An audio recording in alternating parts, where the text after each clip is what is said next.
Hi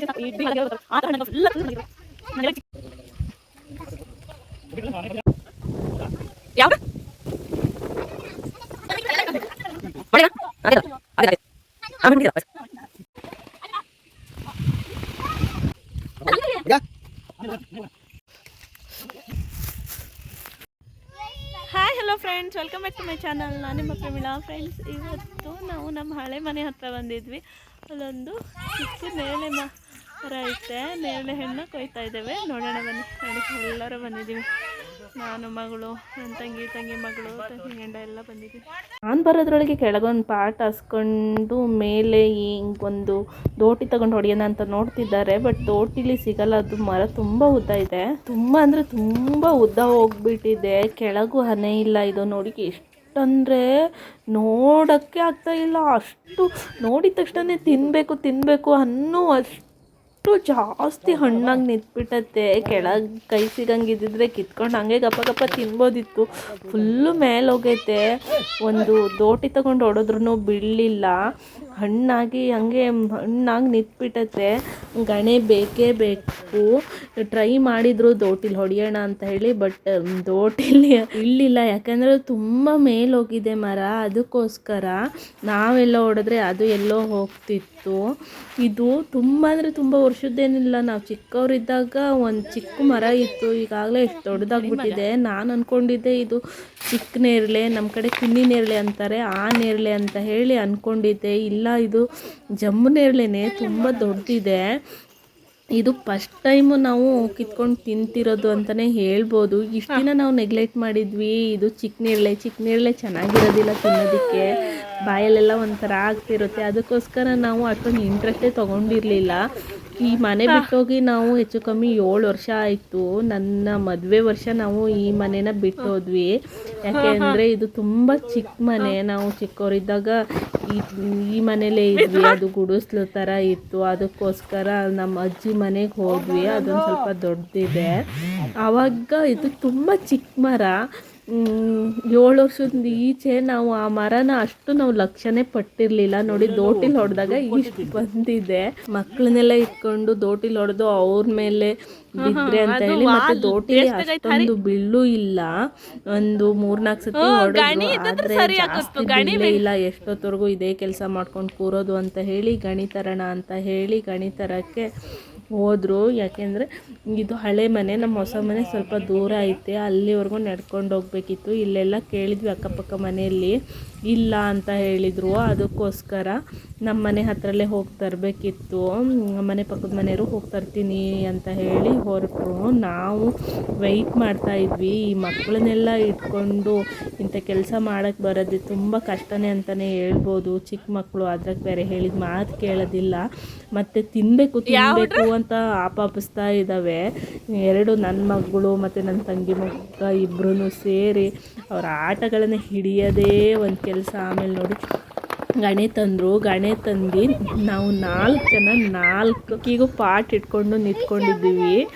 ಕೆಳಗೆ ಬಿದ್ದುಬಿಟ್ರೆ ಎಲ್ಲ ಒಡೆದೋಗ್ಬಿಡ್ತವೆ ಅಂತ ಹೇಳಿ ಮತ್ತೆ ಪಾಟ್ನ ಎತ್ತಿ ಸಹ ಹಿಡ್ಕೊಂಡಿದ್ವಿ. ಯಾಕೆಂದರೆ ಕೆಳಗೆ ಬಿದ್ದುಬಿಟ್ರೆ ಫುಲ್ಲು ಹಾಳಾಗಿ ಹೋಗ್ಬಿಡ್ತವೆ ಅಂತ ಹೇಳಿ.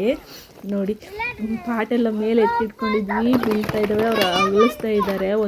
ದೋಟಿಗೆ ಒಂದು ಕೊಕ್ಕೆ ಮಾಡ್ಕೊಂಡವ್ರೆ. ಕೊಕ್ಕೆ ಹಾಕಿ ಅಗಲಿಸ್ತಾ ಇದ್ದಾರೆ. ಬೀಳ್ತಾ ಇದ್ದಾವೆ. ಕೆಳಗೆ ಬಿದ್ದರೆ ಫುಲ್ಲು ಹಾಳಾಗಿ ಹೋಗ್ಬಿಡ್ತವೆ ಅಂತ ನಾವು ಪಾಟ್ನ ಎತ್ತಿ ಹಿಡಿದಿದ್ವಿ. ನೋಡಿ ಎಷ್ಟು ಚೆನ್ನಾಗಿದ್ದಾವೆ ಅಂತ ಹೇಳಿ. ಬಿದ್ದ ತಕ್ಷಣವೇ ಎಲ್ಲರೂ ತಕ್ಕೊಂಡು ಗಪ್ಪ ತಿಂತಾ ಇದ್ದೀವಿ. ತೋಟಿ ತಗೊಂಡು ಅಗಲಿಸಿದ್ದಕ್ಕೆ ಕಾಯಿ, ದೊರ್ಗಾಯಿ ಫುಲ್ ಹಣ್ಣಾದವು. ಫುಲ್ ಎಲ್ಲ ಬಿದ್ದುಬಿಟ್ಟವೆ. ನಾವು ಹಣ್ಣಷ್ಟೇ ತಗೊಂಡ್ವಿ. ದೊರ್ಗಾಯಿ ಎಲ್ಲ ತಿಂದರೆ ಬಾಯಲ್ಲಿ ಅದು ಚೆನ್ನಾಗಿರಲ್ಲ. ಅದಕ್ಕೋಸ್ಕರ ಎಷ್ಟೊಂದಿದೆ ಅಲ್ಲ ಅಂತ ಹೇಳಿ ಹಣ್ಣೇ ಆರಿಸ್ಕೊತಾ ಇದ್ದೀವಿ. ಆರಿಸ್ಕೊಂಡು ಒಂದು ಕವರಿಗೆ ಹಾಕ್ಕೊಳ್ತಾ ಇದ್ದೀವಿ. ನೋಡಿ, ಹಣ್ಣು ಎಷ್ಟು ಚೆನ್ನಾಗಿತ್ತು ಅಂತ ಅಂದರೆ ತಿಂತಾನೇ ಇರಬೇಕು ಅಂತ ಅನ್ನಿಸ್ತಾ ಇತ್ತು. ಅಷ್ಟೊಂದು ಚೆನ್ನಾಗಿತ್ತು. ಫ್ರೆಶ್ ನೇರಳೆ. ಇಲ್ಲಿ KGಗೆ 300 ರೂಪಾಯಿ ಕೊಡಬೇಕು ಸಿಟಿಲಿ. ಊರಲ್ಲಿ ಫ್ರೀ ಆಗಿದ್ರೂ ನಮ್ಮೂರ ಸೈಡ್ ಇದನ್ನೆಲ್ಲ ತಿನ್ನೋದಿಲ್ಲ. ಆರೋಗ್ಯಕ್ಕೆ ಎಷ್ಟು ಒಳ್ಳೆಯದಾಗಿದೆ ನೇರಳೆ ಹಣ್ಣು. ಆದ್ರೂ ಯಾರು ಎಷ್ಟು ಲಕ್ಷ್ಯಪಟ್ಟು ತಿನ್ನಲ್ಲ. ಅಯ್ಯೋ ಅದನ್ನ ಯಾರು ತಿಂತಾರೆ ಅಂತ ಹೇಳ್ತಾರೆ ನಮ್ಮೂರ ಸೈಡಲ್ಲೆಲ್ಲ. ಹಣ್ಣಾಗಿರೋದೆಲ್ಲ ಆರಿಸ್ಕೊಂಡು ಮತ್ತೆ ಇಡ್ತೀವಿ. ಇಷ್ಟು ಜನರಿಗೆ ಅಷ್ಟು ಸಾಕಾಗಲ್ಲ ಅಂತ ಹೇಳಿ ಮತ್ತೆ ಅಗಲಿಸ್ತಾ ಇದ್ದಾರೆ ನೋಡಿ. ಗಣೆಗೆ ಒಂದು ಕೊಕ್ಕೆ ಮಾಡ್ಕೊಂಡವ್ರೆ. ಕೊಕ್ಕೆನ ಒಂದು ರಂಬೆಗೆ ಹಾಕಿ ಹಣ್ಣು ಯಾವ್ಯಾವುದ್ರಲ್ಲಿ ಜಾಸ್ತಿ ಇದೆನೋ ಅದಕ್ಕೆ ಹಾಕಿ ಅಗಲಿಸ್ತಾ ಇದ್ದಾರೆ. ನಾವು 4 ಸೈಡಲ್ಲಿ ಪಾಟ್ ಇಡ್ತಿದ್ದೀವಿ. ಪಾಪ ಚಿಕ್ಕ ಮಕ್ಕಳೆಲ್ಲ ಪಾಟ್ ಇಟ್ಕೊಂಡವ್ರೆ. ಹಣ್ಣು ಕೆಳಗೆ ಬಿದ್ದರೆ ಅದು ಹಾಳಾಗಿಬಿಡುತ್ತೆ, ತಿನ್ನೋದಕ್ಕೆ ಮಣ್ಣೆಲ್ಲ ಹತ್ಕೊಂಡಿಡುತ್ತೆ ಅನ್ನೋ ಒಂದು ಕಾರಣಕ್ಕೋಸ್ಕರ ಈ ಥರ ಪಾಟ್ ಹಿಡಿದ್ಬಿಟ್ಟು ನೋಡಿ.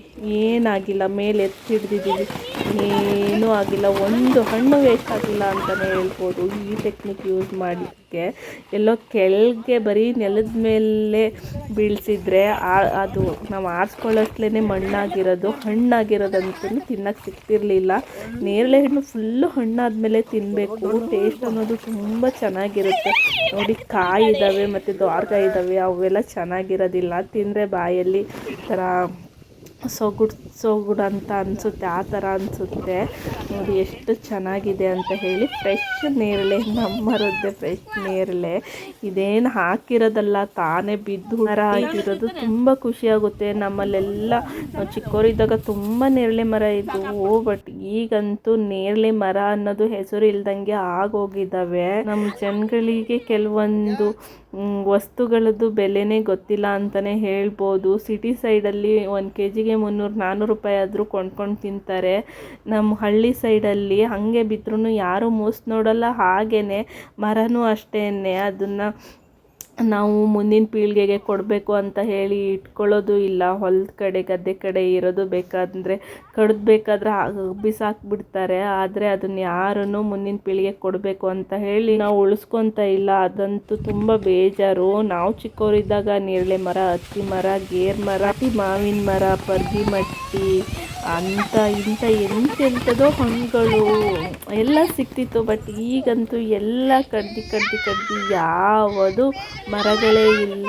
ನೆಕ್ಸ್ಟ್ ಜನ್ರೇಷನಿಗಂತೂ ಅದು ಇರೋದಿಲ್ಲ ಅಂತ ಅನಿಸುತ್ತೆ. ನಾನು ನೋಡ್ದಂಗೆ ನಮ್ಮಲ್ಲಿ ತುಂಬ ಅಂದರೆ ತುಂಬ ನೇರಳೆ ಮರಗಳಿತ್ತು ನಾವು ಚಿಕ್ಕವರಿದ್ದಾಗ. ಈಗಂತೂ ಹೇಳೋ ಹೆಸರಾಗಿಲ್ಲ. ಇದು ನಮ್ಮದೊಂದು ಚಿಕ್ಕದ ಮರ.